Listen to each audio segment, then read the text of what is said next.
Me meto aquí.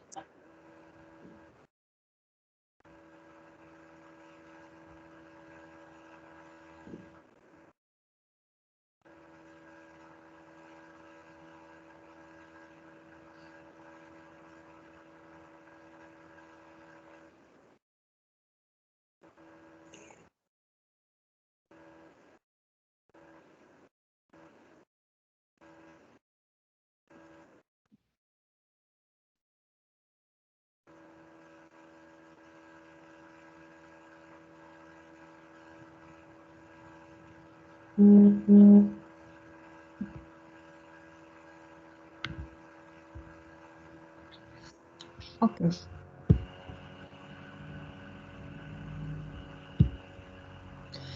Muy buenas tardes, sean bienvenidos a este espacio de conferencias, donde el tema que vamos a tratar el día de hoy son las memorias de amor en el drama histórico de las migraciones, por parte de la vinculación Universidad-Sociedad de la Facultad de Ingeniería de la Universidad Nacional Autónoma de Honduras. Es un placer contar con su presencia y, por supuesto, contar con la presencia de nuestros invitados, quienes van a ser nuestros conferencistas esta tarde. Gracias por acompañarnos y en este momento le cedo la palabra a nuestra coordinadora, la ingeniera Guadalupe Núñez, quien nos va a brindar unas palabras de inicio. Ingeniera, tiene la palabra. Buenas tardes a todos y a todos. Gracias por asistir a nuestras conferencias planificadas justamente para este 2022, iniciando siempre con nuestros invitados y que siempre han apoyado a la coordinación de vinculación de la Facultad de Ingeniería, como es el doctor Guillermo, la doctora Polanco y el doctor Edwin. Gracias a ustedes por participar con nosotros y con la universidad también. Gracias a los asistentes y agradecer también al equipo técnico de vinculación que siempre está presente y apoyando a todos nuestros invitados. Gracias a los 3 invitados que tenemos el día de hoy y por supuesto a los asistentes. Dafne. Sí. Gracias. Bueno, en este momento solamente quiero brindarles unas indicaciones. Primero que nada, si tienen preguntas durante el transcurso de esta conferencia, les pedimos de que puedan hacerlas por el chat y al finalizar la conferencia vamos a dedicar unos minutos para responderlas. También, por favor, en la medida de lo posible, tratar de no generar algún tipo de distracción, ya sea por cámara, micrófono, y no se preocupen que sus preguntas van a ser tomadas en cuenta en un determinado momento. Ahora paso a presentar a nuestros invitados el día de hoy, nuestros conferencistas. Tenemos al licenciado Edwin García, tenemos a la máster Perla Polanco y tenemos al doctor Guillermo Zúñiga. En este momento les cedo la palabra a nuestros invitados para que puedan compartir con nosotros la experiencia del día de hoy. Tienen la palabra. Bien, muchas gracias, muy buenas tardes. Es un verdadero privilegio el estar de nuevo acá en la Facultad de Ingeniería de la Universidad Nacional Autónoma de Honduras. Muchas gracias a la licenciada, a la ingeniera María Guadalupe por su referencia, a todo el personal de la Facultad de Ingeniería que nos ha apoyado en esta presentación, a las autoridades de la universidad y a todos nuestros buenos amigos en Honduras.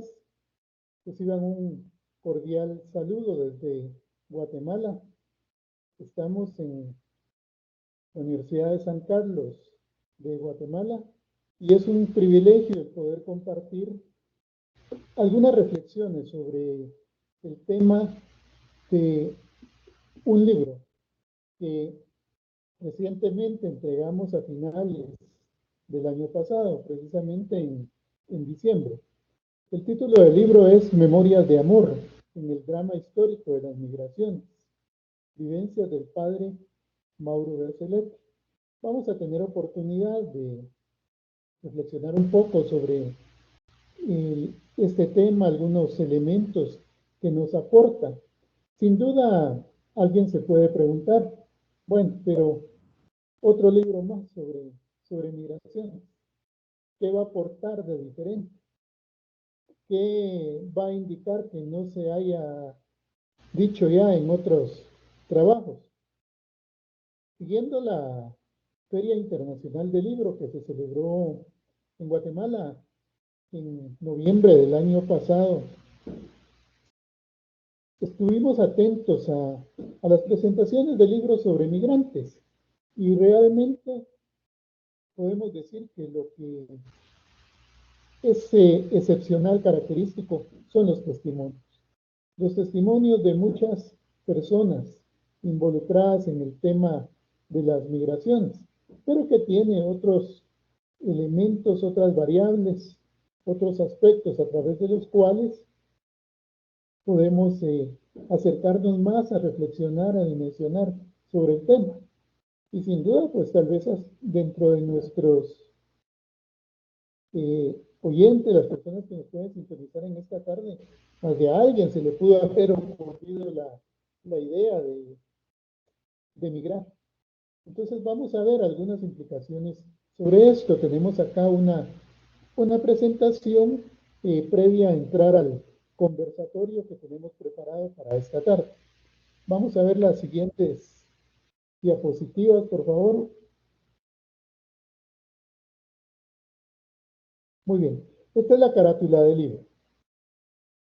Si ustedes pueden observar acá, incluso hasta hemos recibido algunos comentarios, pero este joven a la orilla de la carretera pareciera como que se está de vacaciones o qué es realmente lo que pasa.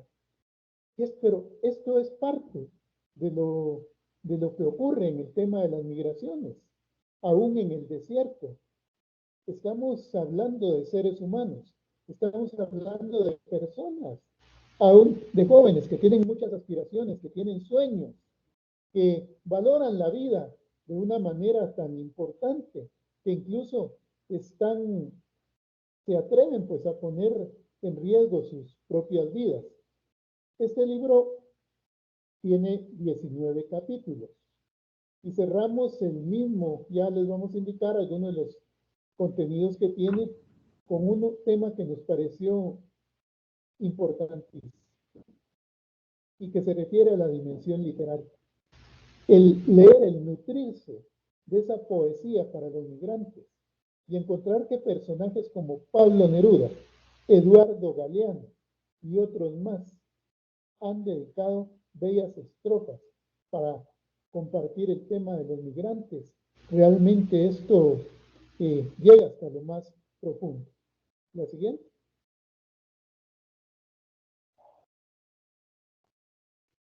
Aquí tenemos la presentación del libro. Entonces, el padre Mauro Berzelletti. ¿Por qué la figura del padre Mauro Berzelletti? Ya vamos a hablar de él.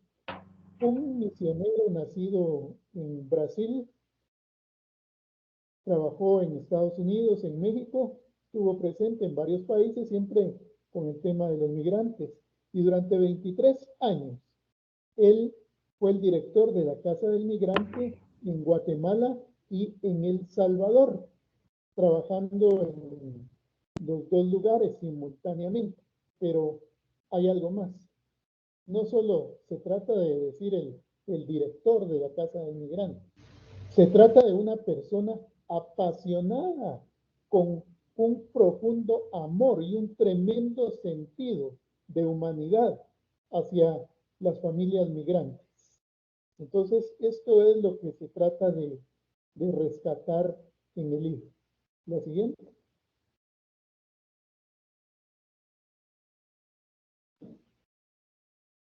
En cuanto a los autores que ya fueron presentados, la maestra Perla Polanco, el licenciado Edwin García Ruiz y su servidor Guillermo Zúñiga. Trabajamos en la elaboración de este libro, siempre muy de cerca con toda la información que fuimos obteniendo, la investigación y sobre todo los relatos, los testimonios expresados a través de este recorrido que el padre Berzelletti desarrolló durante más de 23 años. Pero no fueron 23 años fáciles, 23 años de lucha, 23 años entregados incluso a sufrir amenazas de muerte, atentados, a decirles, miren, ya no sigan más, olvídense de estar ayudando a los migrantes. Y es más, pareciera inconcebible, pero en tiempos de un expresidente, Álvaro Arzú, se emitió una ley en la cual se penalizaba a toda persona que intentara o ayudara a algunos migrantes. Fue una lucha para quitar esa ley sin sentido, deshumanizada totalmente.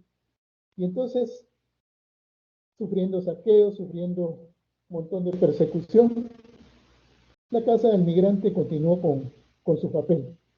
La siguiente. Gracias. Proceso de entrevista.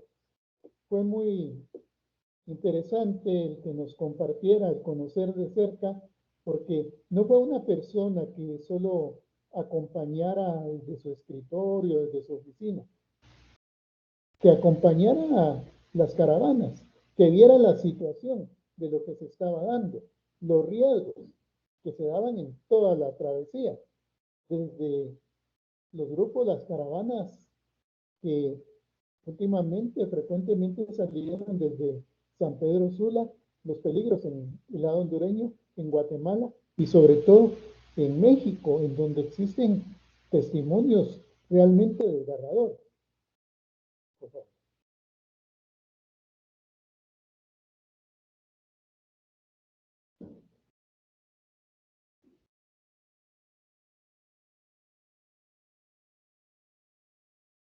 Si tenemos la siguiente diapositiva, por favor. Este es el padre Mauro Berzoletti, misionero. El movimiento es el movimiento escalabriniano y su servicio fue de 23 años en Centroamérica, ya lo decíamos, director de la Casa del Migrante, tanto en Guatemala como en El Salvador, hasta diciembre del 2021, en el cual él se retiró y se regresó a su natal Brasil. A estas alturas, cuando le preguntamos, padre, ¿y por qué se va? Tengo un traslado, voy a estudiar ciencia política en Brasil. Quiero nutrirme más, quiero conocer más para estar en mejor posibilidad de defender a la población migrante. Así que siempre vamos a estar en comunicación. La siguiente, por favor.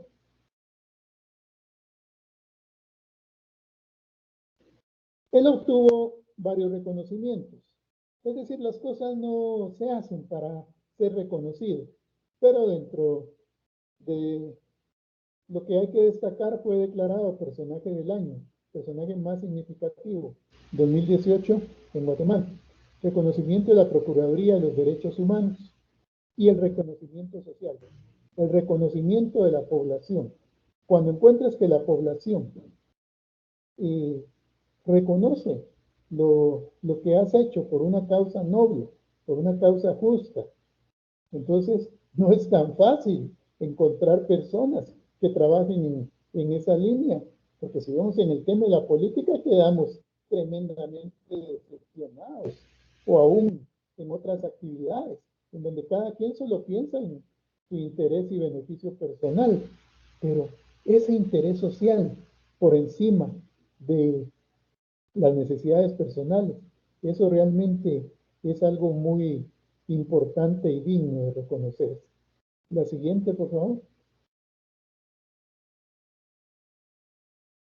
Muy bien. Llegamos a eso. El tema de las migraciones todavía está vigente. ¿Cuál es el análisis prospectivo que podemos hacer al respecto? Y de esto se trata este conversatorio, porque vamos a ver algunas tendencias o situaciones a través de las cuales la región centroamericana está involucrada, sobre todo con el cambio presidencial de autoridades en Estados Unidos. Ya con Biden, ¿qué ha cambiado en relación a las políticas y situaciones que se venían dando con Trump. Sobre este tema vamos a tener la oportunidad de conversar. Bien, esta es la introducción en cuanto a esta primera presentación. Antes de entrar con nuestro primer invitado para el conversatorio, el licenciado Edwin García, quiero indicarles que capítulo primero del libro se refiere a un misionero ejemplar, porque hablamos de esa pasión y esa dedicación por los migrantes.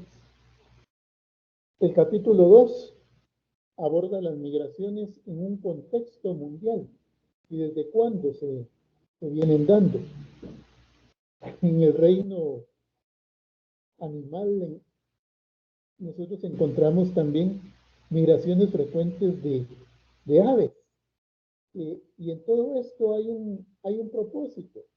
Ahora, las migraciones humanas llama la atención porque desde las declaraciones del que es considerado profeta de los migrantes, Juan Bautista Escalabrini, tomaba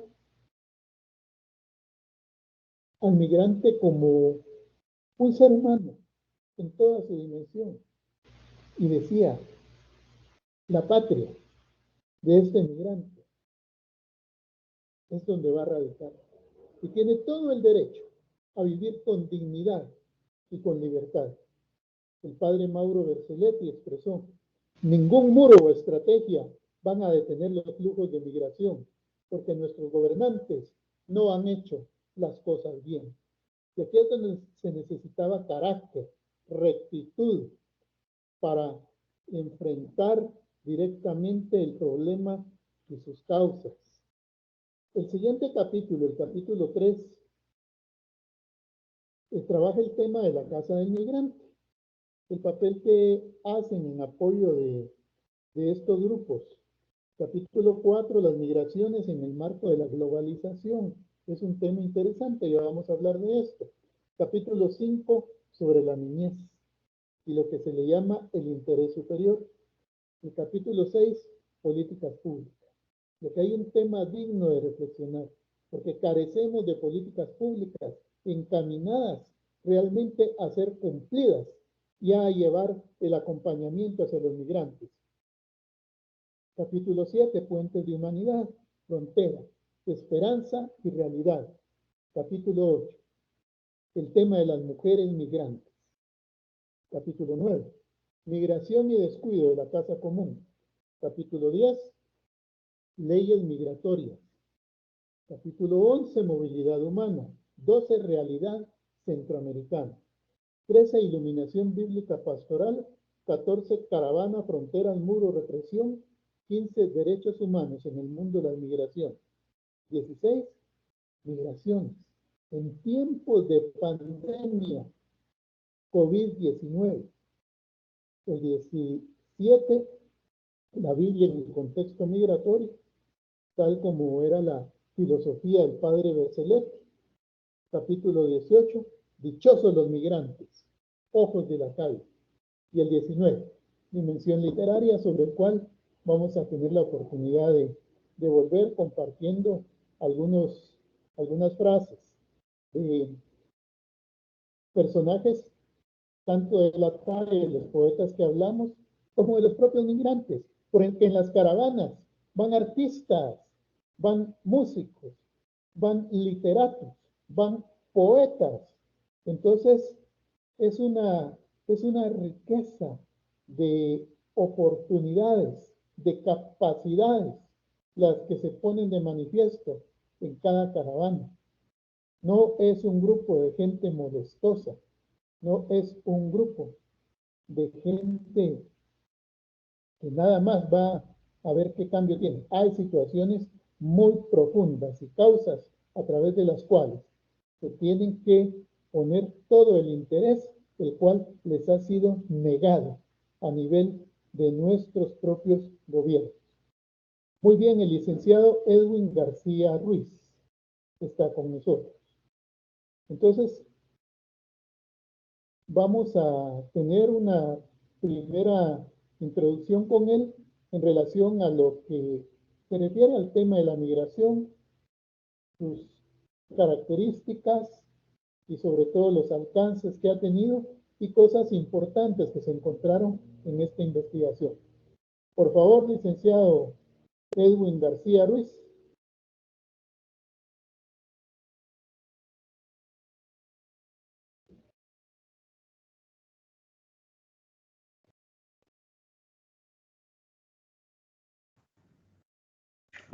Creo que no está conectado, tuvo unos problemas, hubo un apagón, el clima no está muy amigable hoy en Guatemala y tuvo un problema de conexión, pero está intentando ingresar de nuevo a la sesión.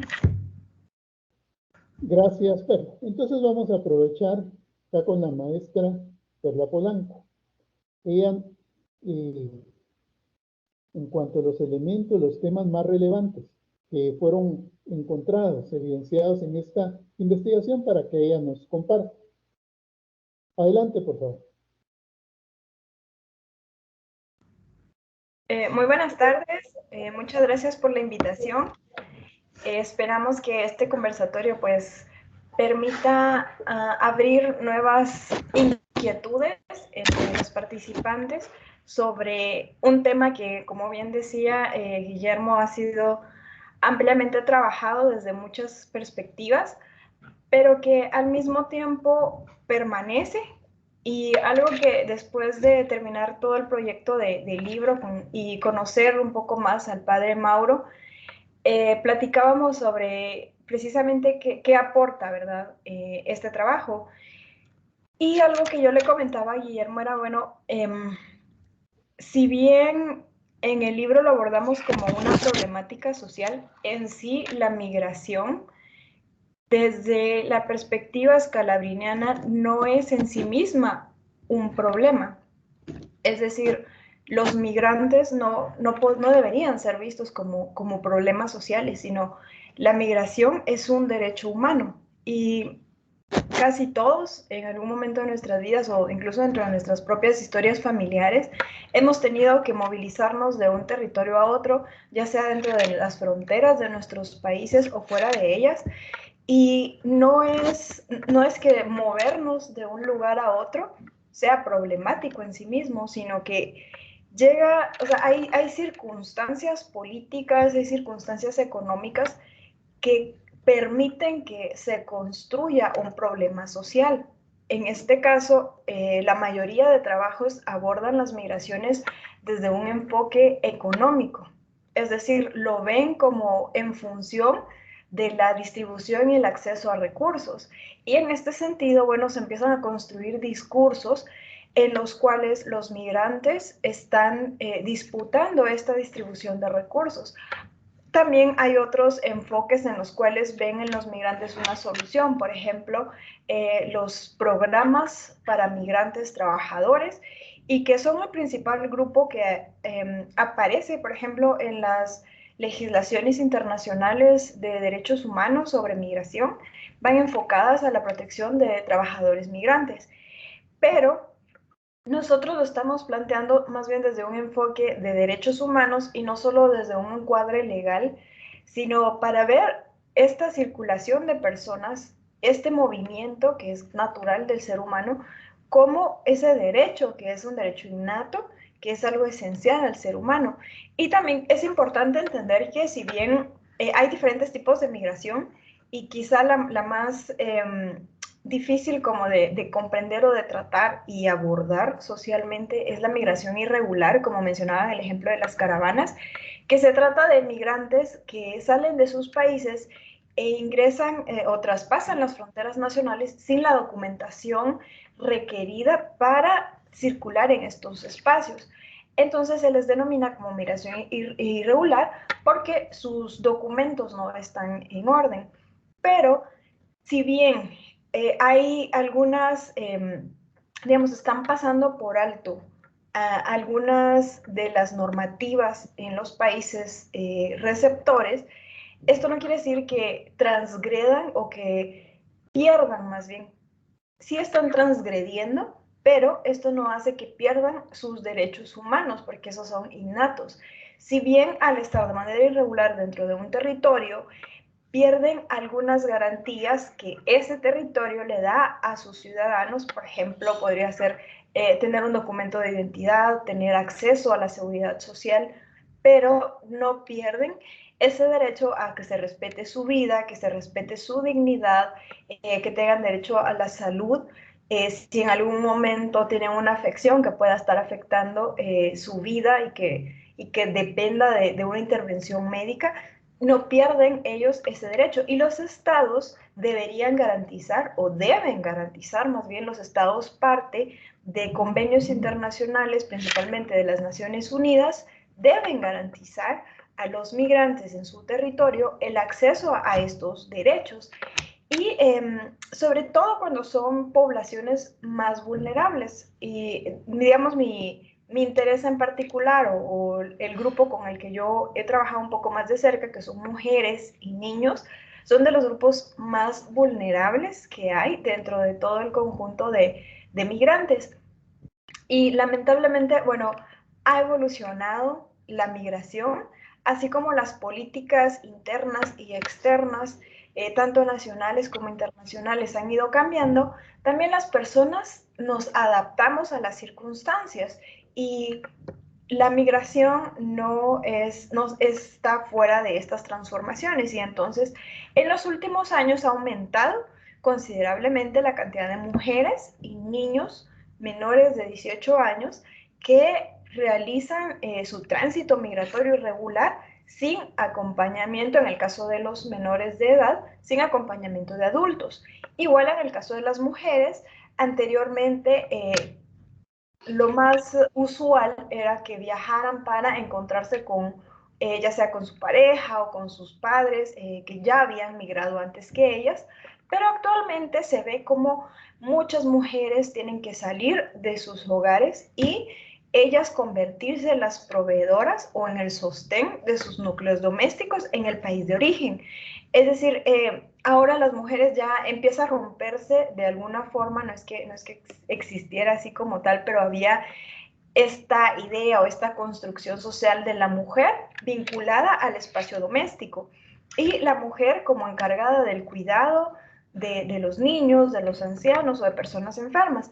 Ahora vemos cómo el papel de la mujer va cambiando y ahora la mujer ya no solo es la que cuida, ahora la mujer también se convierte en la que provee. Entonces muchas mujeres se arriesgan para viajar y encontrar otras fuentes de empleo.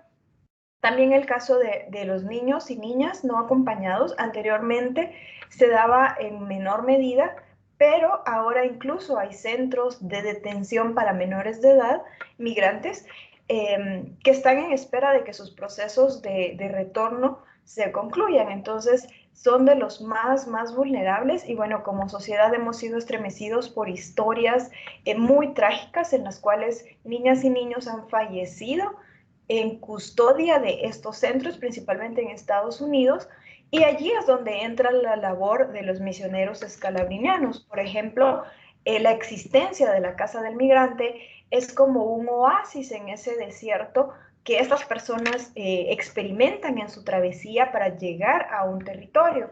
Entonces, el trabajo dentro de esta organización, si bien, como dije, tiene un enfoque de derechos humanos, también hay que ver esa dimensión más humana de un compromiso ético, hay un compromiso político y hay un compromiso de fe, en el cual, si bien los migrantes no les van a dar un pago, tampoco los gobiernos les están facilitando el trabajo, pero ellos continúan con esa labor de apoyo y no juzgando, no señalando y mucho menos acusando a los migrantes por aventurarse, o ya ni siquiera podría decir aventurarse, sino más bien por arriesgarse a tomar decisiones trascendentales que podrían culminar en el peor de los casos con su fallecimiento. También hemos visto muchas noticias últimamente de grupos de migrantes en tránsito que pues se arriesgaron a irse en camiones, que se arriesgan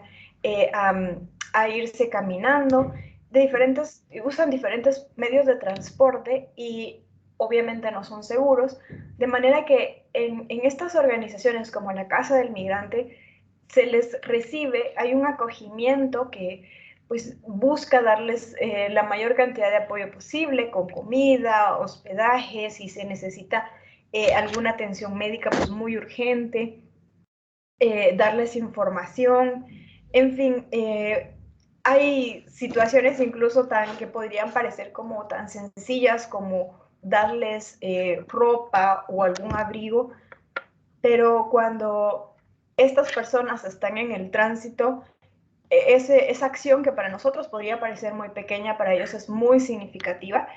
Con Guillermo tuvimos la oportunidad de estar en las oficinas de la Casa del Migrante y ver muy brevemente la dinámica de cómo las personas se acercan a tocar la puerta y cómo el personal de la casa les atiende. Y no es una atención que muchas veces, por ejemplo, no sé si en Honduras, pero en Guatemala cuando uno va a alguna oficina de gobierno, la atención por lo general deja mucho que desear, mientras que estas personas los atendieron pues muy amablemente y pudieron compartir con estos migrantes y aliviar un poco la situación tan difícil que estaban atravesando, que quizá nosotros no conocíamos a profundidad, pero podíamos ver en sus cuerpos la muestra, ¿verdad? Cuerpos delgados, rostros demacrados, ropas sucias.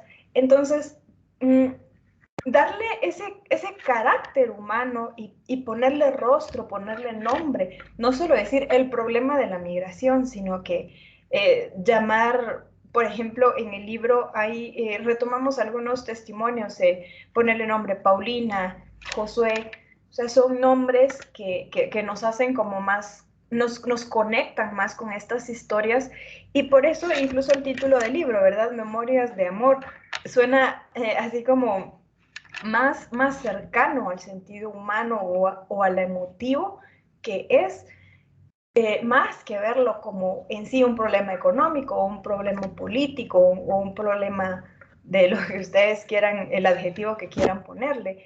Aquí lo que se busca también es darle rostro y conectar como seres humanos con las diferentes situaciones que llevan a las personas, porque los migrantes no migran, bueno, quizá haya casos particulares, pero en general los migrantes irregulares, casi en su mayoría podríamos decir que son expulsados o que son forzados a salir de sus hogares para buscar otras opciones, ya sea para vivir o porque los mismos contextos violentos muchas veces no dejan otras oportunidades. Esto es muy presente en especial con las mujeres y los hombres jóvenes, que muchas veces son amenazados por organizaciones criminales o son amenazados por pandillas que los quieren reclutar. Y ante la imposibilidad de enfrentar estas situaciones y salir bien librados, la única opción que encuentran es abandonar su país de origen y adentrarse en estas travesías que, como mencioné, no es sencillo, sino que pueden acabar con la muerte en el peor de los casos. Y bueno, por lo pronto lo dejo acá. Guillermo me indica si continuamos o abordamos otro tema. Gracias, Perla. Walter, licenciado García está en sala de espera tratando de ingresar. Y la diapositiva ya se puede quitar, por favor. Vamos a continuar acá. Realmente el tema es muy amplio. El tema tiene testimonios extraordinarios, testimonios desgarradores. Todos los días salen personas en calidad de migrantes hacia los Estados Unidos. Le da mucho difusión cuando son caravanas, pero este es un fenómeno diario. El padre Mauro Berceletti, en una de sus frases, dice: la difícil realidad de la niñez y los adolescentes en su caminar de esperanza por las veredas y fronteras de los caminos inhóspitos. Son objeto de estafa y reclutamiento forzoso y víctimas de trata. El drama inicia en el momento de la partida, durante el tránsito y en la llegada, forzados a enfrentarse a la indiferencia y son víctimas de agresiones. Dentro de todo este calvario que enfrenta la población migrante, a veces solo se habla, bueno, las causas que los llevaron a migrar fue la difícil situación económica que enfrentan en sus países. Salen huyendo de la violencia y cada vez va en crecimiento y se les hace muy difícil vivir en ciertas zonas, en ciertas áreas. Esto parece tener una similitud muy grande a nivel de Guatemala, El Salvador, Honduras, en donde las situaciones parecen agravarse constantemente y no se ve una respuesta práctica en función de qué se va a hacer para solucionar toda esa difícil y caótica situación. Ya no migren, ya no salgan. Y se hace un derroche publicitario, pero tampoco existe la opción. Bueno, ¿qué van a hacer? ¿Qué oportunidades? ¿Cómo van a enfrentar esa difícil situación que se les está presentando? Dentro de todo esto hicimos en el libro un recorrido sobre los congresos, los convenios internacionales, sobre algunas disposiciones jurídicas, pero vemos que todavía hace falta mucha injerencia de parte de aquellas instituciones llamadas y comprometidas con la causa de los sectores populares, las mismas universidades estatales. Es decir, a nivel de San Carlos, nos estamos quedando cortos en el tema de los migrantes. A nivel de las iglesias, el movimiento escalabriniano, pues sale en defensa de la población. La Procuraduría de los Derechos Humanos brinda cierto acompañamiento y hay otras instituciones que se han ido sumando, pero que todavía no ha cuajado en una acción práctica contundente que permita que se vean, se vislumbren algunas situaciones de cambio para toda esta población. Perla trabajó algunos temas interesantes relacionados con la geopolítica, relacionados con el fenómeno climático. Y en todo esto que brevemente nos pudiera compartir los alcances de esta investigación.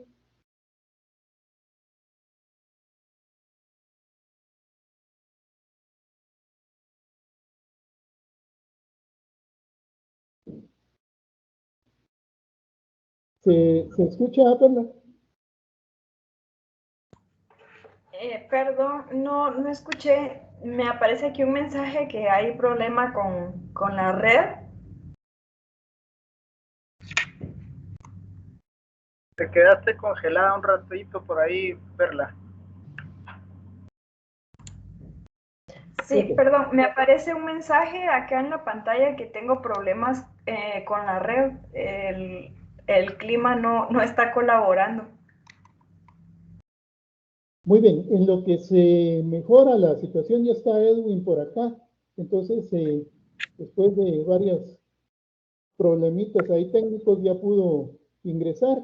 Y entonces decíamos que él nos iba a conversar un poco en relación a su investigación sobre la situación migratoria en la región, que son las nuevas opciones que se han encontrado, si se le puede llamar nuevas, y sobre todo las tendencias que se dan en este tema actualmente. Adelante, Edwin, por favor. Bueno, buenas tardes a todos. Bienvenidos a este conversatorio, ¿verdad? En cuanto al libro del padre Mauro Bertoletti. Es importante entender, obviamente, con esta situación de del fenómeno migratorio, número uno, pues es la migración, el hecho de trasladarme de un lugar a otro, es un derecho humano, ¿verdad? Es un derecho humano que pues desde siempre el ser humano ha estado migrando, ¿verdad? Haciendo un poco de situación considerable ahí, por ejemplo, desde el mismo momento en que los primeros pobladores de lo que hoy conocemos como continente americano fueron migrantes. En ese sentido, la migración termina siendo un derecho humano elemental que sin duda alguna muchos países han creado toda una serie de leyes para poder frenar esta migración, llamémosle no regulada, ¿verdad? Porque como hemos observado en este fenómeno migratorio, siempre se ha dado momentos históricos o momentos en los cuales yo puedo migrar de una manera muy, muy fácil, rápida y sencilla, ¿verdad? Tal fue el caso.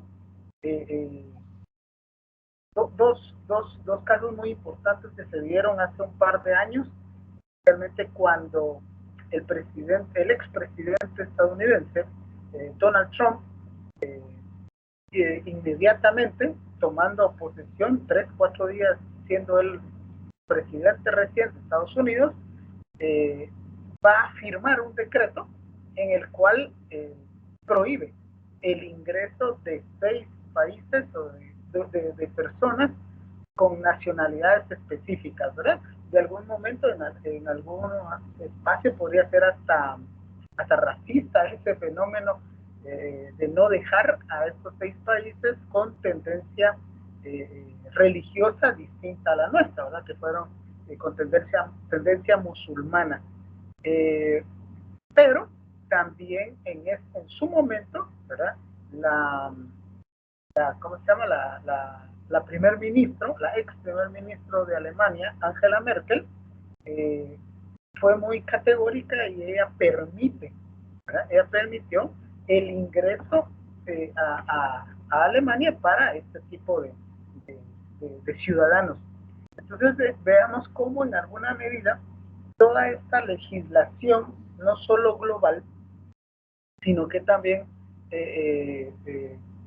particular de cada país, en algún momento permite y en otros prohíbe la migración, ¿verdad? Entonces, en algún espacio regulable, también a nosotros, los países vecinos del sur de Estados Unidos, se nos va a prohibir el ingreso a ese país. Tal el caso que fue una de las estrategias políticas bastante excluyentes, donde el presidente Donald Trump promete la construcción de un muro, ¿verdad? Un muro fronterizo para que no pasemos, ¿verdad?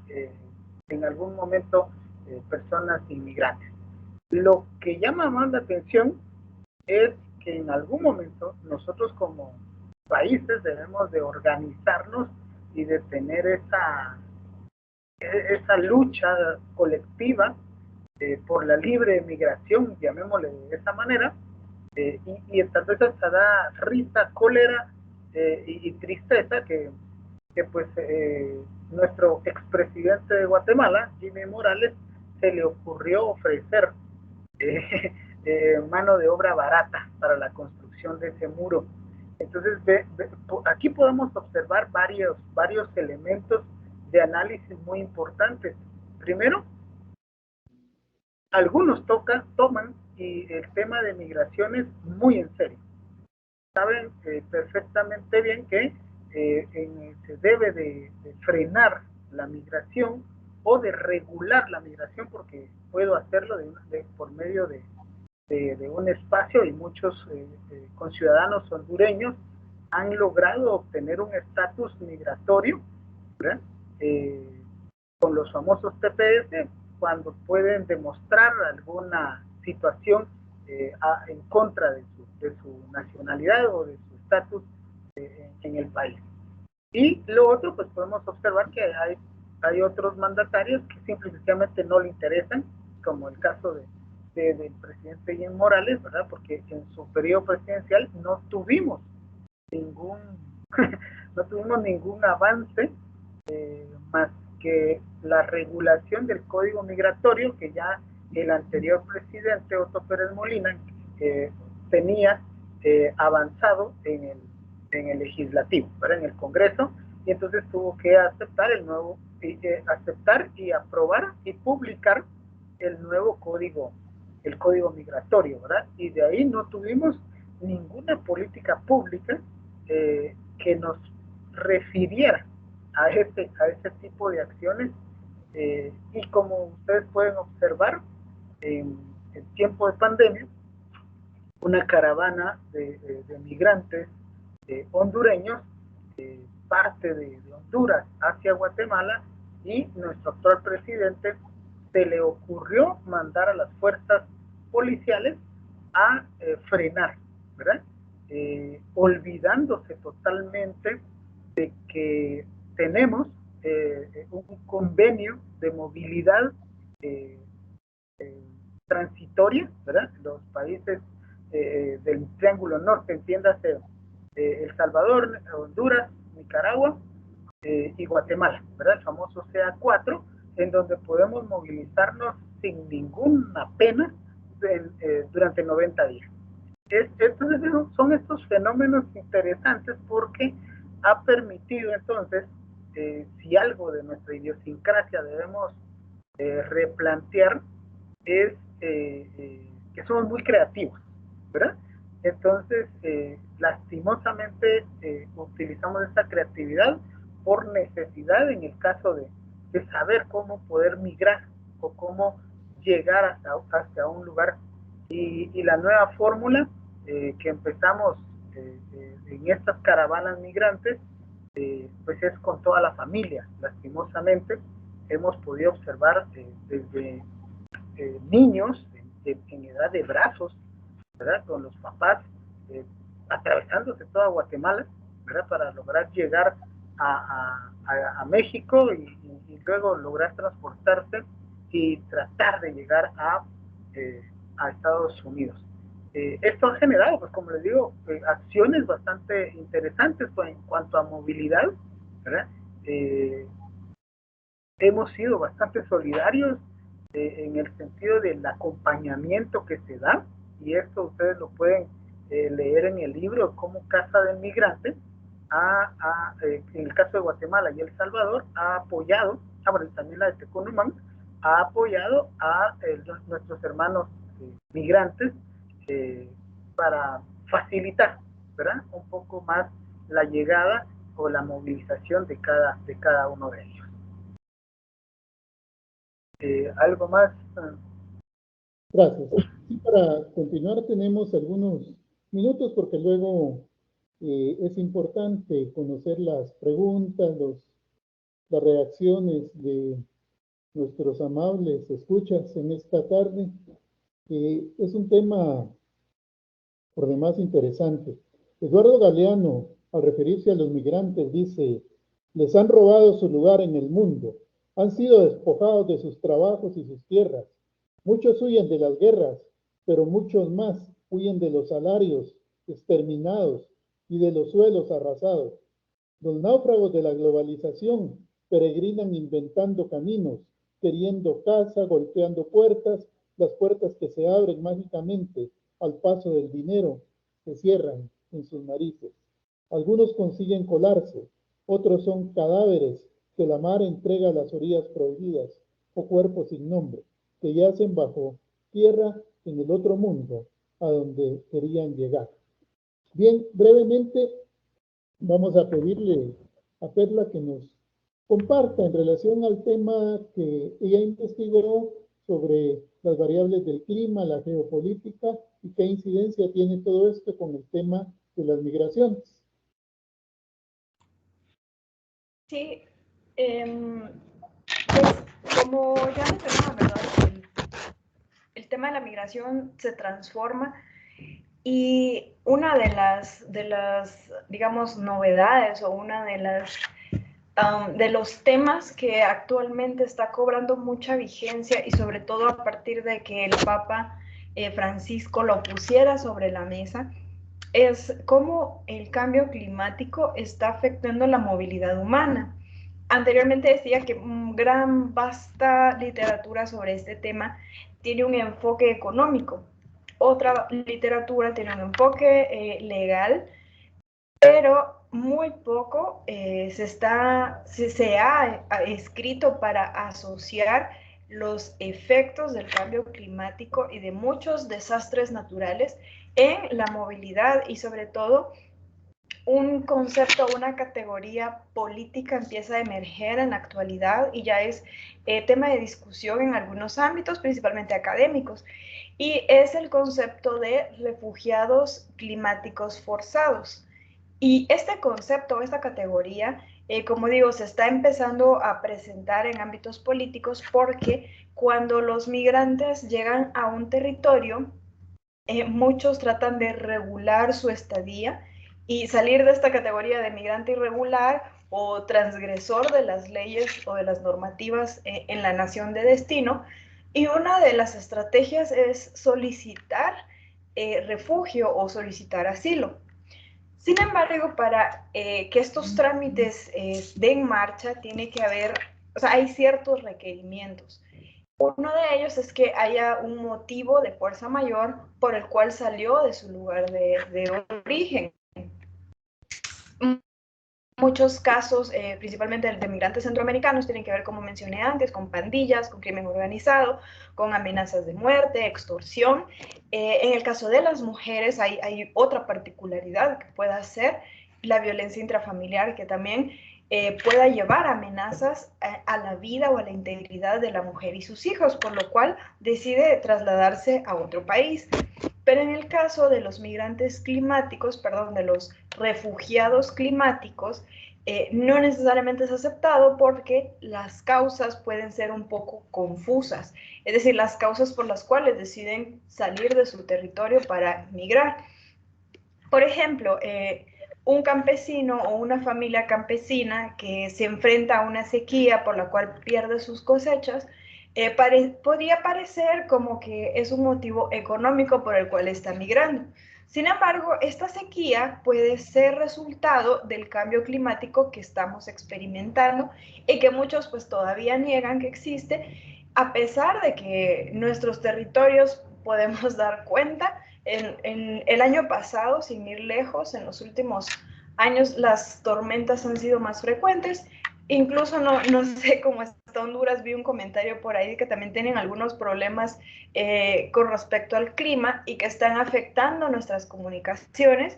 Y podríamos decir, bueno, ¿qué tiene que ver la conexión a Internet con el cambio climático? Bueno, pues tiene que ver mucho.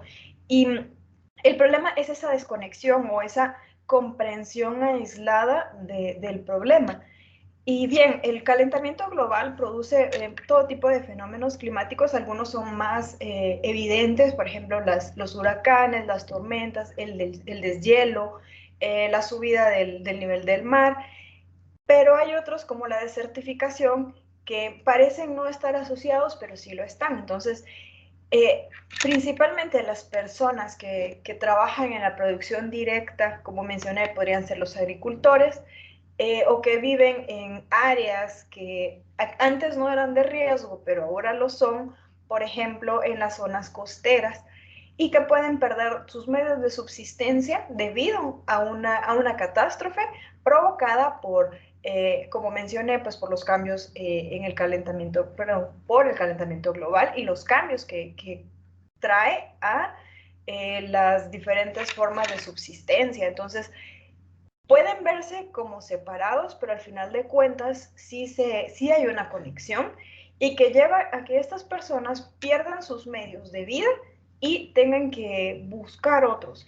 Y que lamentablemente ya en nuestros países está más que demostrado que los gobiernos no están en la capacidad, o incluso podría atreverme a decir, no están en interés de solucionar muchos de estos problemas que esta población puede enfrentar.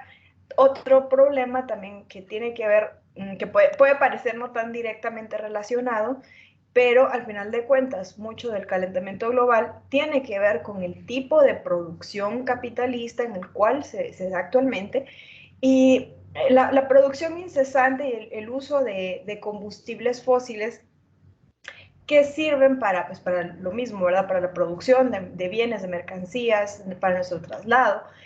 Y actualmente el cambio del uso del suelo para la producción intensiva de materias primas para la producción, que también está vinculado a esto y puede dejar a muchas personas sin sus tierras o sin sus ingresos.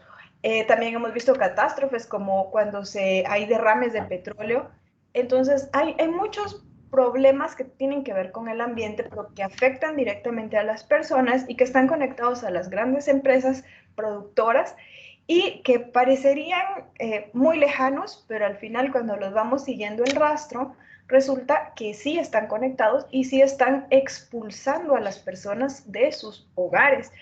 Y como mencioné, bueno, es un tema bastante actual.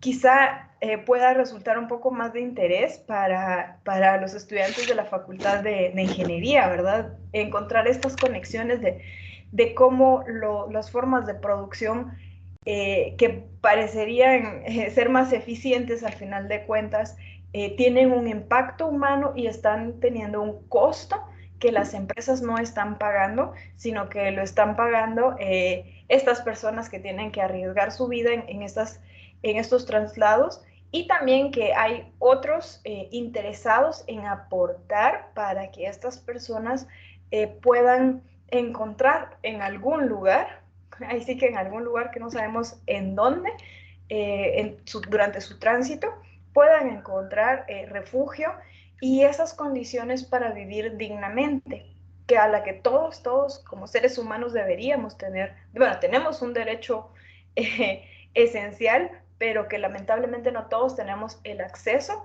al ejercicio de ese derecho. Entonces, es un tema, como dije, se está hablando ahorita, apenas empieza a decir, bueno, vale la pena que exista la categoría, vale la pena darles asilo o refugio a estas personas, pero vamos a verlo en los próximos años, creo que va a aumentar. Lamentablemente el pronóstico no es muy favorecedor porque, como mencioné, cada vez hay estos fenómenos que antes eran eventuales, ahora cada vez los vemos más constantes. Y bueno, es lamentable, pero nuestros territorios están siendo muy afectados. Honduras pues tiene gran territorio de costa en el Atlántico y bueno, ha sufrido los embates de las tormentas. Guatemala, El Salvador con costas, bueno, también Honduras quizá en menor medida, pero con costas en el Pacífico también hemos sufrido. Y bueno, aparte de las inundaciones, las tormentas, el tema de las sequías también es mucho más preocupante, dada la vocación de nuestros países de ser países pues altamente productores de granos y bueno, de agricultores, ¿verdad? Básicamente. Entonces, también se está perdiendo mucho esta vocación, esta riqueza que nuestros territorios se habían caracterizado durante siglos, también se está agotando, y eso es algo que está llevando a la movilización de las poblaciones y que lo vamos a ver, que se va a ir desarrollando en el futuro, y creo que parte de nuestro trabajo de verlo ahorita es empezar a pensar soluciones, si es que existe la posibilidad de aportar, aunque sea mínimamente. Creo que todos tenemos esa invitación, y es parte también de lo que queríamos plasmar en el libro, ¿verdad? Esa invitación a no decir, bueno, que lo haga el gobierno nada más, sino también en la medida de nuestras posibilidades, desde como decía el padre Mauro, desde la trinchera que nos toca, ya sea en el ámbito de la producción, de la tecnología o de las ciencias sociales o la política, ir aportando para que cada vez haya menos compatriotas perdiendo la vida o arriesgándola por encontrar la dignidad humana que merecen. Gracias, Fer. En el libro se expresa también, las leyes no llevan a la solución del problema migratorio existente en Centroamérica. Es necesario crear políticas de desarrollo que tomen en cuenta la masa de jóvenes que migran debido a tanta pobreza. Y la frase de Juan Bautista Scalabrino: migrar no es un delito. Delito es lo que causa la migración, y de que nadie es ilegal en donde quiera que viva, porque la dignidad y los derechos de los migrantes no tienen fronteras, y nada puede detener el sueño de los migrantes. Carlos López dice: uno de los acontecimientos tristes y lamentables que enfrenta el migrante en estos momentos es el drama de las deportaciones. Estas se venían dando desde años atrás, pero nunca en forma tan dramática como en los últimos años. Hombres y mujeres honrados están siendo tratados como delincuentes y siendo encarcelados. A nadie le importa si tienen hijos, esposas o bienes que con sacrificio han logrado obtener. Vamos a darle un tiempo muy breve al licenciado Edwin García para que él nos haga la reflexión final, sobre todo en cuanto a estas tendencias. ¿Qué espera a los migrantes de aquí en adelante? Y luego vamos a dar paso al conversatorio a través de las preguntas tan interesantes y reacciones que tengan todos nuestros oyentes. Por favor, licenciado García. Creo que es importante considerar que los migrantes son personas y están haciéndolo desde una necesidad, ¿verdad? Un peligro o una situación que los orilló a hacer ese tipo de acción. O sea, el hecho que yo decida con mi esposa y mis hijos, como decíamos hace un momento, hasta de brazos, venir y decir, no, vámonos.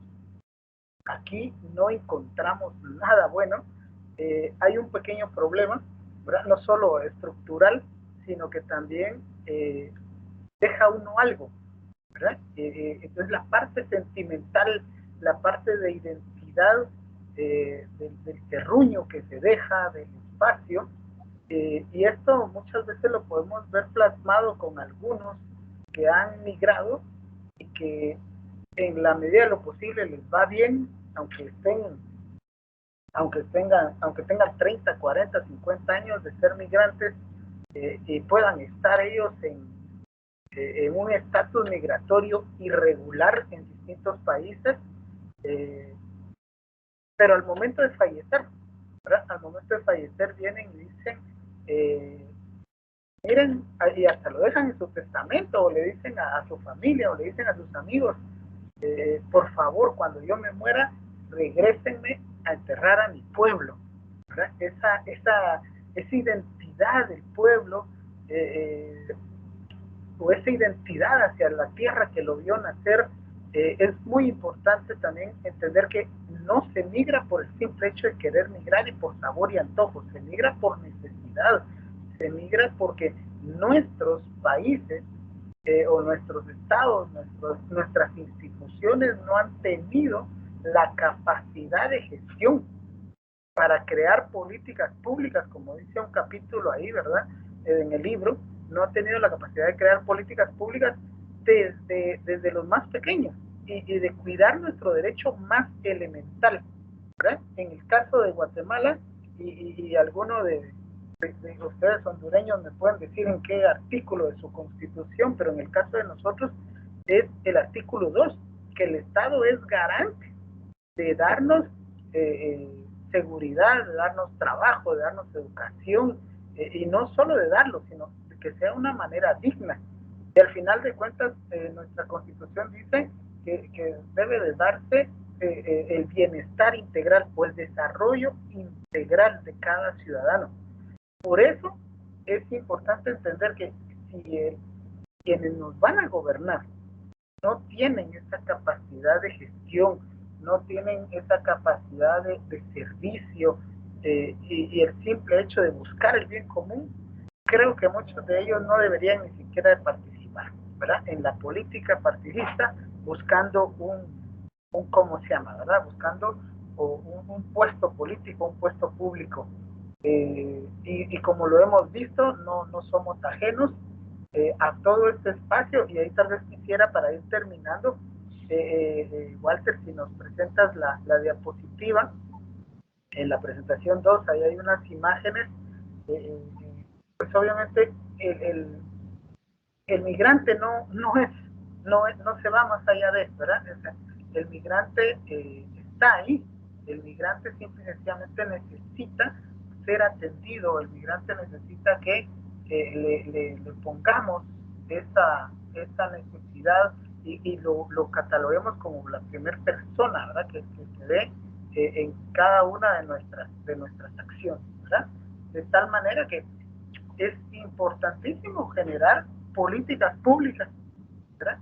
Es importantísimo generar políticas públicas que nos permitan buscar el bien común, ¿verdad? Y podamos literalmente desaparecer toda esta acción, ¿verdad? En donde no se genera. Es que sí, creo que yo también estaba intentando compartir, perdón. Ahí sigamos adelante. Tal vez tenemos un poquito de tiempo, pero si no les paso por ahí. Voy a pasar un enlace para que lo vean posterior de ese sentimiento que les mencionaba, ¿verdad? Ese sentimiento hacia los migrantes y hacia la tierra, ¿verdad? Hay una canción que se llama Cartas para la Patria. Esta fue escrita ya por 1990, en la década de los 90 acá en Guatemala, y entonces por ahí les voy a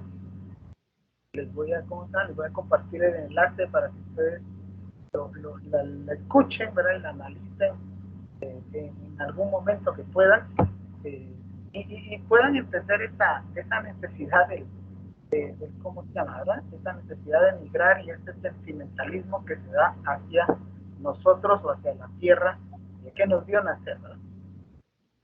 Por ahí me quedaría. Creo que iríamos con las preguntas. No sé, parece que se nos cayó el licenciado.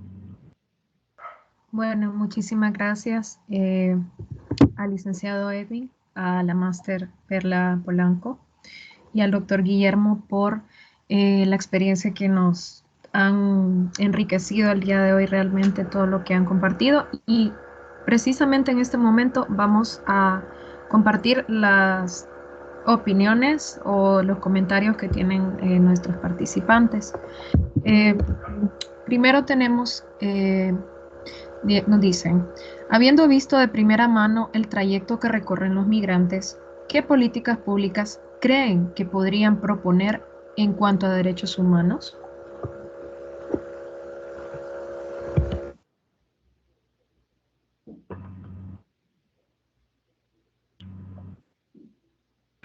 Creo que las políticas públicas ya están generadas, ¿verdad? Ya aparecen. Solo voy a tener el chance de revisar ahí en nuestro libro, ¿verdad? Ya aparece el capítulo 6, ¿verdad? Que habla, ya las políticas están generadas desde los distintos países. Miren, desde que tuvimos este problema del huracán Mitch en 1998, ¿verdad? Del 98, Estados Unidos ya había generado políticas públicas hacia afuera, son los famosos TPS, ¿verdad? Son los sistemas de protección temporal para las personas. Los países altamente afectados por el Mitch fue Honduras, El Salvador y parte de Guatemala. Y lastimosamente Guatemala en ese entonces decidió, ¿verdad?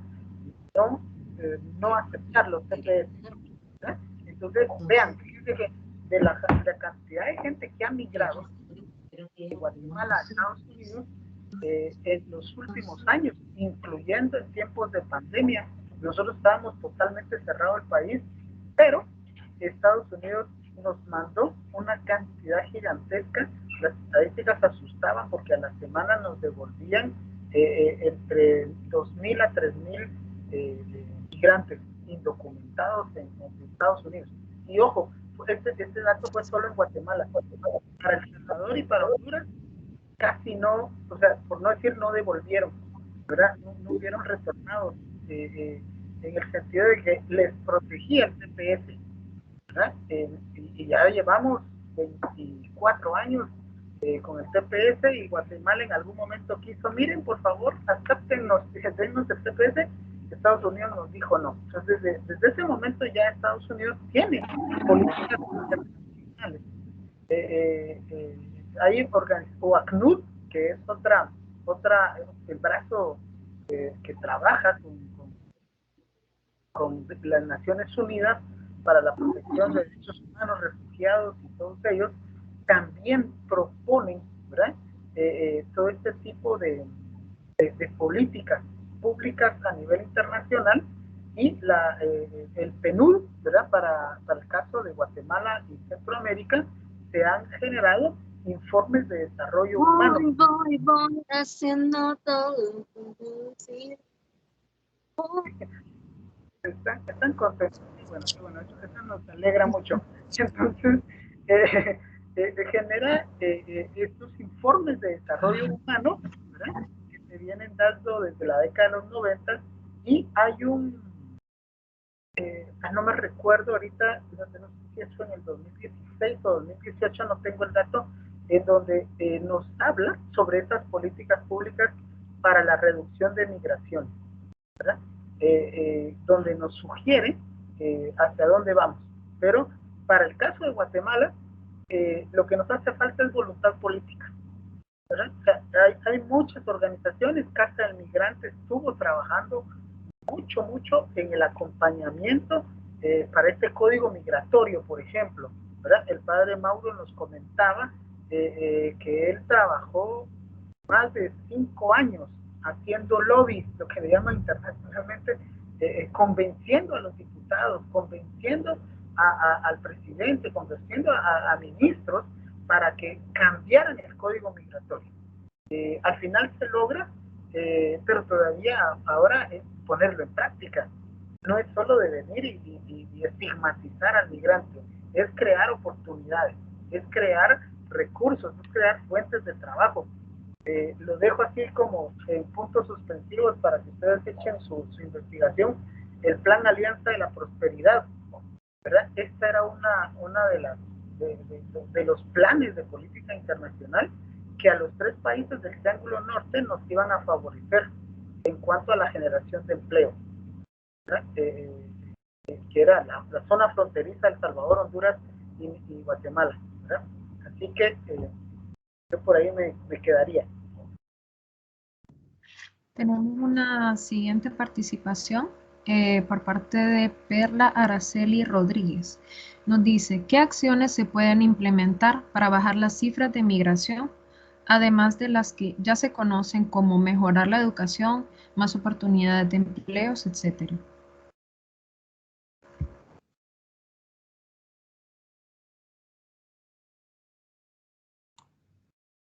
Bien, es una pregunta muy compleja y quisiéramos poder dar una respuesta. Fue algo que nos preguntábamos también cuando estábamos trabajando el libro, pero realmente no se puede dar como una respuesta tajante si quisiéramos, o sea, si somos muy honestos. Es decir, ella menciona, bueno, mejorar la educación, más oportunidades de empleo, pero nuestros países, lamentablemente, en lugar de apostarle a esto, realmente siguen apostándole a las formas de lograr más recursos para una minoría, en lugar de pues buscar las estrategias para mejorar las condiciones de vida de la mayoría de la población. La pandemia vino a, si algo, o sea, se podía decir que estaba avanzando en temas de educación, de empleo, la pandemia vino pues a echarlo por tierra.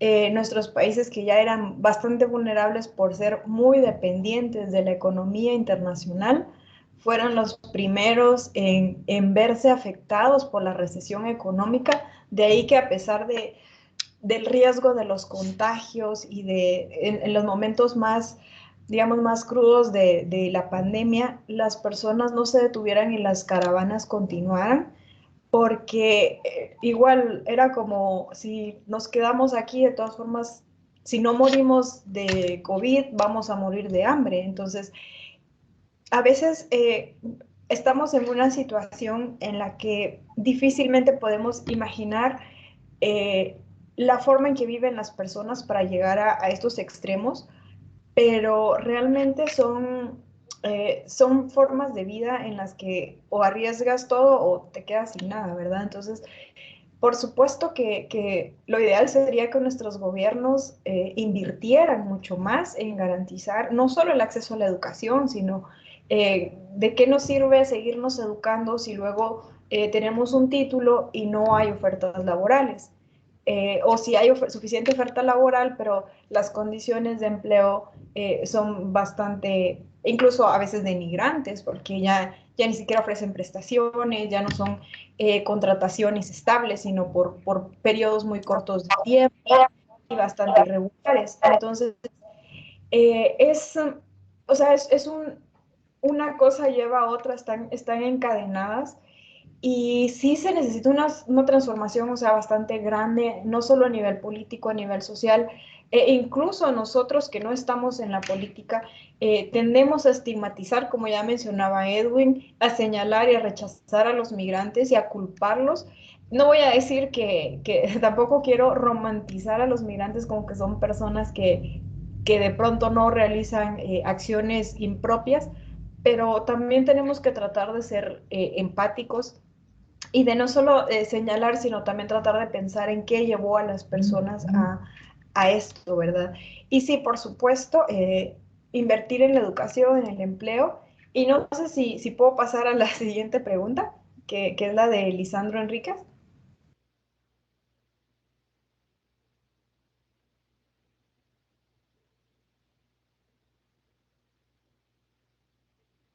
Bueno, le voy a dar, porque creo que también hay una vinculación ahí. Él pregunta, ¿cuál es el plan de Latinoamérica para cambiar energías fósiles a energías renovables? Bueno, hay muchos trabajos y creo que de nuevo para la Facultad de Ingeniería esto resulta muy interesante porque hay muchos proyectos para implementar energías geotérmicas, creo que son las menos conocidas y que por lo menos en Guatemala que hay tantos volcanes activos, pues puede resultar o resulta una fuente interesante de energía. También las hidroeléctricas. Nuestros países pues han sido bendecidos con fuentes hídricas y con una geografía que permite la implementación de este tipo de generadores de energía. También se están intentando o se están implementando más bien programas de energía eólica, de energía solar. Ahora bien, hay programas, hay proyectos, hay planes. ¿Cuál es el principal obstáculo que enfrentan estos proyectos? Bueno, son costosos para la implementación, muchos están aún en etapa de experimentación, entonces son como proyectos piloto, pero son muy costosos. Luego, se necesita también condiciones materiales o de infraestructura para implementarlos, que no necesariamente todos tendríamos acceso a ellos. También hay problemas bueno, por ejemplo, en Guatemala, cuando llegan las reformas neoliberales a principios del siglo, se venden, ¿no? Estas empresas que antes eran nacionales, que distribuían la electricidad. Ahora en Guatemala, por ejemplo, tenemos que pagarles a empresas por estos servicios y los costos son elevadísimos. Entonces, los gobiernos, en estos intentos de restringir la intromisión gubernamental en el mercado, empiezan a vender o a privatizar los servicios que antes eran parte del gobierno y que pues eran bastante ineficientes, bajo ese argumento, ¿no? Ahora todos tenemos acceso a estos servicios, pero a un costo elevadísimo para los consumidores, que al final de cuentas, entonces es un círculo en el cual siempre seguimos siendo los afectados, porque si no tienes la capacidad económica para cubrir ese servicio, entonces, aunque haya gran cantidad de planes o de programas de acceso para energía, por ejemplo, si tú no tienes la capacidad económica, no vas a poder acceder a ellos. Las empresas difícilmente van a querer hacer inversiones millonarias en infraestructura para tener energías renovables cuando pueden acceder a infraestructura relativamente más económica, aunque esta cause un impacto directo en el ambiente, aunque siga consumiendo energías fósiles, aunque siga, no sé, lanzando gases de efecto invernadero, en fin, las empresas siempre van a buscar la mayor ganancia.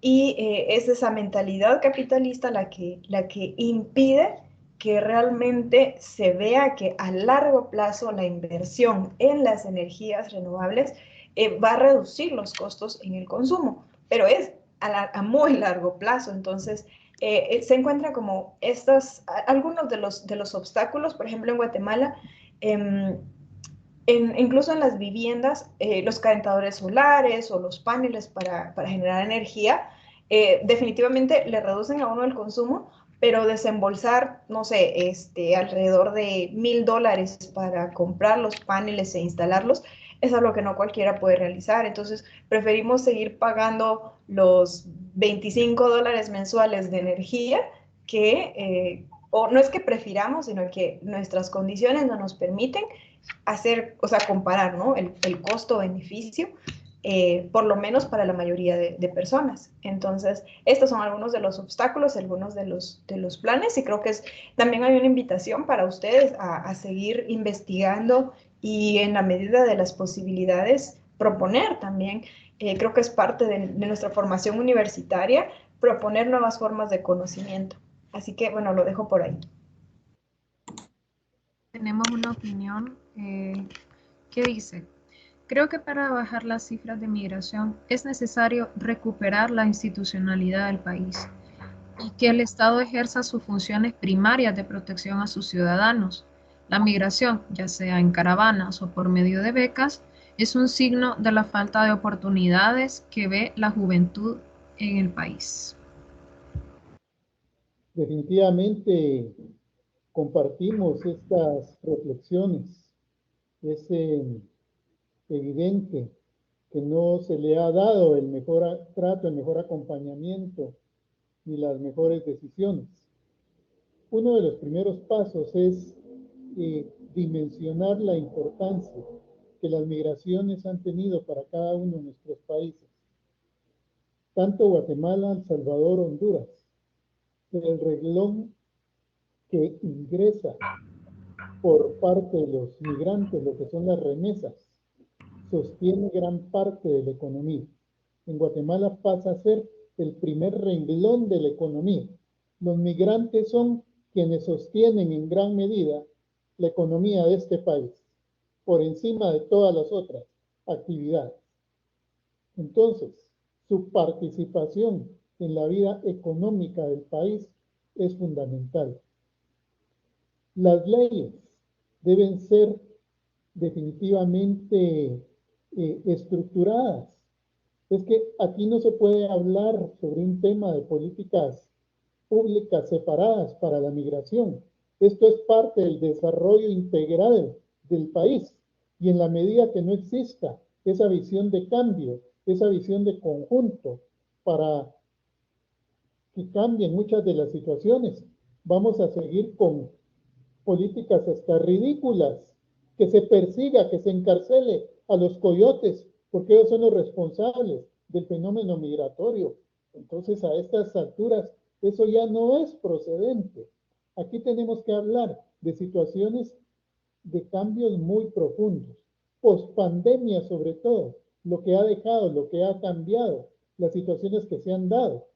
Con el COVID no se trata solo de que los niños regresen a clases, ya lo hicimos, ya se normalizó todo. Ese tiempo perdido, estos 2 años que han pasado, eso llora sangre, porque prácticamente esto ha venido a incrementar más.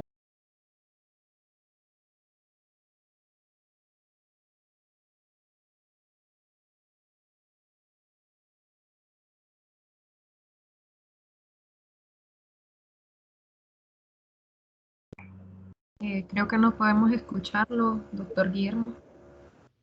Gracias. Estábamos en la parte, en el tema de que los migrantes es un sector importantísimo para el desarrollo económico del país. Las migraciones, las remesas, lo que ingresa en este concepto prácticamente viene a sostener, a ser piedra fundamental del desarrollo económico del país. Entonces, esa dimensión, ese reconocimiento de la importancia que han tenido los migrantes para el país, esto debe de llevar a pensar en todo ese cambio, en esas políticas, pero también hay que ser muy claros. Las políticas públicas para migrantes no pueden darse totalmente desligadas del tema del contexto de desarrollo integral del país. Aquí requerimos de cambios sustanciales en las distintas áreas. Como dijo el gobernante Pepe Mujica, se necesita educación, educación y educación. Eso va a ser parte para una transformación verdadera del país.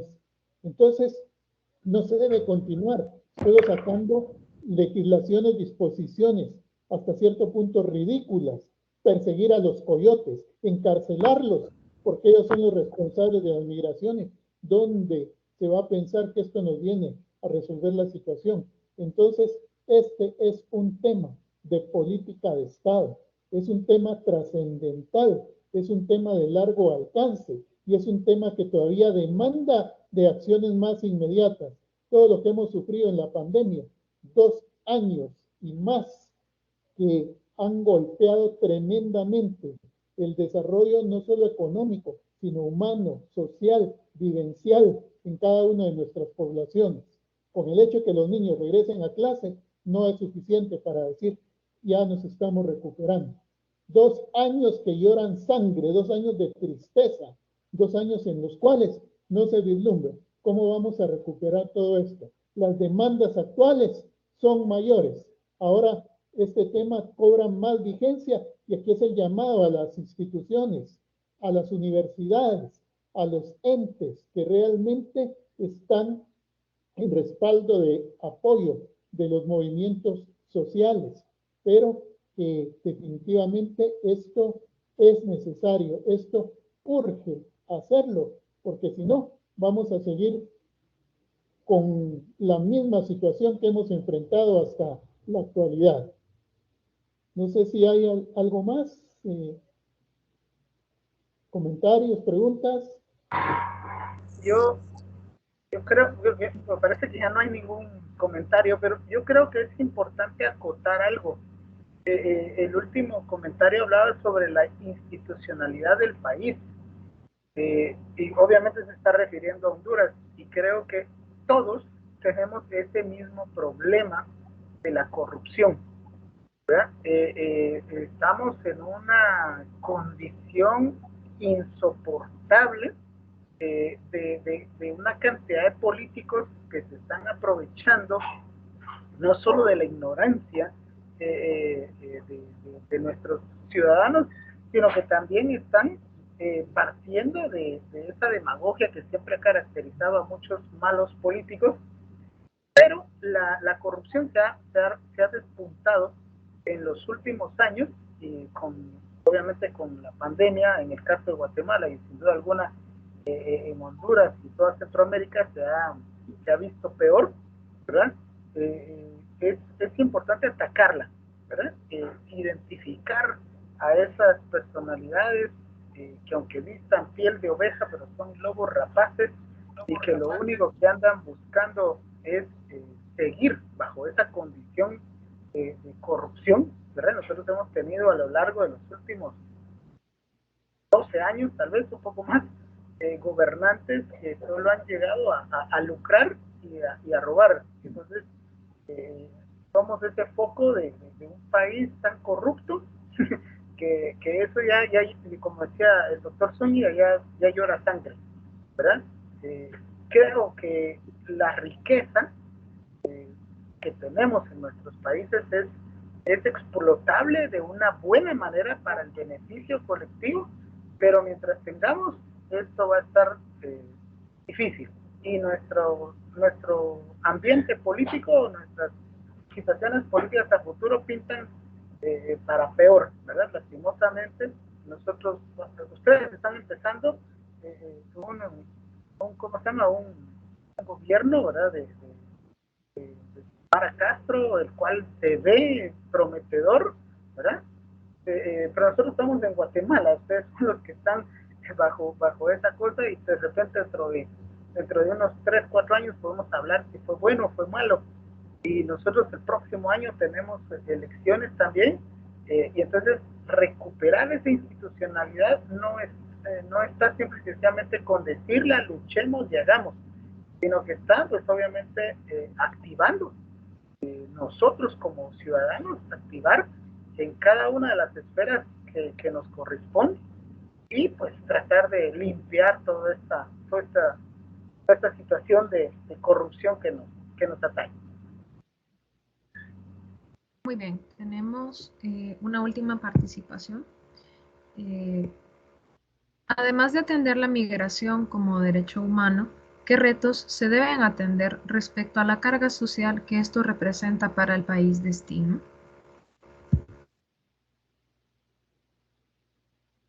Perla, si quieres responder. Sí, bueno, para los países de destino, básicamente es lo mismo que el país de origen, es decir, las personas tenemos las mismas necesidades, y ahí sí voy a hablar un poco también desde mi propia experiencia como migrante, y relacionando con el comentario de Oscar Ariel, que mencionaba el tema de las becas. Y bueno, yo puedo hablar como beneficiaria de una beca del Consejo Nacional de la Ciencia y la Tecnología en México, y siempre pienso en esto, ¿no? Si yo tengo colegas guatemaltecos estudiando sus posgrados en Guatemala y tienen que estudiar mucho y trabajar el doble para cubrir sus gastos y además pagar el posgrado. Mientras que yo, como beneficiaria de la beca en México, yo actualmente tengo un estatus de residente estudiante en México, y es decir, yo soy una migrante regular.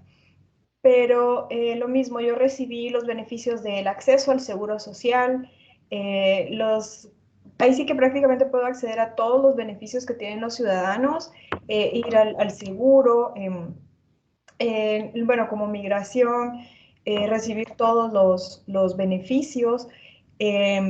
Por ejemplo, con mi carnet de estudiante puedo tener acceso a descuentos en transporte público, al hacer compras en librerías, en fin, tengo muchos beneficios que lamentablemente mis connacionales no tienen cuando son migrantes irregulares. Entonces, el país de destino, aparte bueno, yo como becaria recibo un estipendio económico mensual para dedicarme exclusivamente a estudiar. Es decir, a diferencia, como mencioné, de mis colegas nacionales que trabajan más y dedican quizá poco tiempo al estudio, yo puedo dedicarme en tiempo completo a estudiar. Y entonces este país me está ofreciendo a mí la posibilidad de tener un ingreso económico estable y permanente durante el tiempo que dura el posgrado. Me ofrece seguro para el acceso a servicios de salud. Yo no tuve necesidad de utilizarlo, pero tengo compañeros de Honduras o también de Guatemala que sí usaron el servicio y pues estaban bastante satisfechos por la cobertura y por la gratuidad del servicio. Tenía pues un lugar donde vivir. De hecho, era parte de los requisitos tener un lugar estable en donde vivir e informar a la oficina migratoria cuál era mi lugar de vivienda. Un lugar bastante agradable para vivir. Bueno, pues con el ingreso que tenía podía cubrir todos mis servicios y todas las necesidades que yo tenía. La misma entidad que me da la beca pagaba la matrícula a la institución en la cual yo estoy inscrita. Entonces, mi beca era exclusivamente para mis gastos, y estaba cubierta mi educación. Con esto se cubría todas mis necesidades como migrante regular. Es decir, mi estatus era bastante privilegiado. Ahorita actualmente yo estoy en Guatemala, pero sigo teniendo estos beneficios en México. Y yo veía, cuando yo transitaba por las calles yo estuve en Michoacán, y veía migrantes con sus rótulos pidiendo dinero a automovilistas. Escuché las expresiones de algunas personas muy despectivas hacia estos migrantes. Entonces, digamos, son dos experiencias muy distintas. Estos migrantes eran irregulares, no podían acceder a trabajos, o si accedían a trabajos eran en condiciones muy precarias. los trabajos que podían, en Michoacán por lo menos había muchos invernaderos para cultivo de berries y muchos migrantes trabajaban en eso, pero no podían cubrir el gasto de vivienda, el gasto de alimentación, entonces prácticamente vivían en la calle mientras hacían estos trabajos para continuar su tránsito hacia Estados Unidos. Tampoco podían ir a los servicios de salud si necesitaban, porque no tenían un documento que los respaldara. Digamos, en mi caso, yo tengo una identificación, tengo un número, en México existe un número de identificación eh, para todas las personas, y en mi caso, aunque yo sea extranjera, también tengo ese número, pero estos migrantes no lo tienen, entonces no acceden a estos servicios. Tampoco podían, obviamente se tenían que ocultar de las autoridades y conseguir fondos de donde pudieran. Entonces, los países de destino tienen que prever esto, ¿no? De dónde van a tener sus ingresos los migrantes, el acceso a los servicios de salud, que, bueno, en algunos países están mejor que en otros, pero por ejemplo Estados Unidos son súper costosos, entonces es algo que los ciudadanos americanos pelean mucho, de esta disputa por el acceso a los servicios y a los recursos que el país ofrece. También los empleos, si bien hay en algunos países hay suficientes fuentes de empleo, no necesariamente es así en todos. También podemos ver un cambio actual. Muchos haitianos están migrando hacia nuestros países y se están asentando en nuestros países, y ahí podemos ver como la otra cara de la moneda, nuestros países como receptores de migrantes y cómo estos haitianos en algunos momentos pueden acceder a trabajos que quizá nuestros connacionales no están accediendo. Entonces, es bien complejo y es muy difícil dar respuestas tajantes, pero básicamente los países receptores o de destino deberían tener en cuenta esto, ¿no? Todas las necesidades básicas: educación, salud, empleo, vivienda como mínimo. Y bueno, luego está la seguridad y se desprenden otros más, ¿verdad? Pero creo que para ir cerrando lo dejo por ahí. No sé si mis compañeros quieren agregar algo. No, creo que por el tiempo ya estamos. Muchas gracias.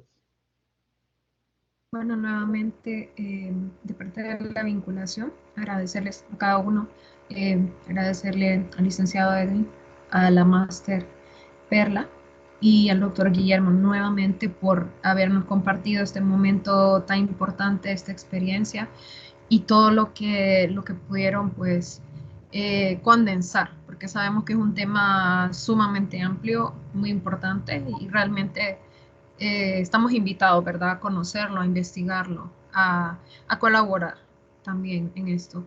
Eh, bueno, y más que todo también, bueno, en este momento invitar a la ingeniera Guadalupe, a nuestra coordinadora, a que nos pueda brindar unas palabras de cierre eh, para esta conferencia. Ingeniera Guadalupe, tiene la palabra. Nuevamente, buenas tardes. Ha sido un excelente tema, ya que son acciones y actividades que estamos viviendo y que tenemos de una u otra manera pues que apoyar y ayudar. Gracias a la máster Polanco, gracias al doctor Guillermo, gracias a Edwin por siempre estar anuentes a participar con nosotros y hacer uso también de todo lo que son nuestras redes. Gracias a los participantes también por haber asistido y escuchado este tema, haber hecho también determinado tipo de preguntas y bueno, agradecer también al equipo técnico. Gracias a todos, conferencistas, asistentes y participantes y equipo técnico. Nos encontramos entonces en otra conferencia más adelante. Ya están las conferencias programadas, ya aparecieron también en las 3 redes que tenemos de la coordinación de vinculación. Gracias y buenas tardes. Gracias a todos.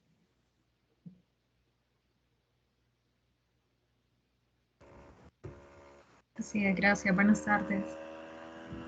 Gracias a ustedes. Hasta luego. Gracias por la invitación. Buenas tardes. Buenas tardes. Gracias, feliz tarde, gusto saludarles.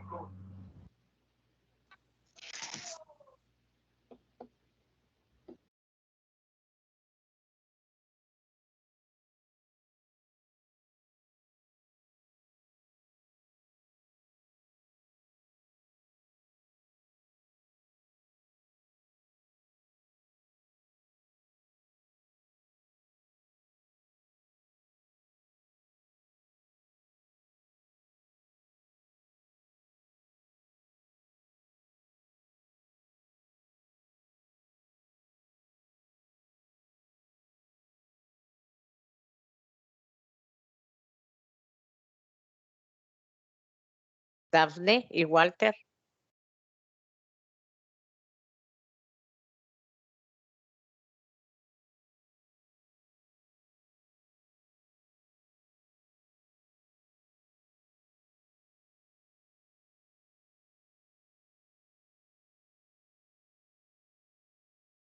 Sí, ingeniera. Sí, ingeniera. Vamos a esperar que terminen De salir. Está bueno, me parece. Listo, gracias.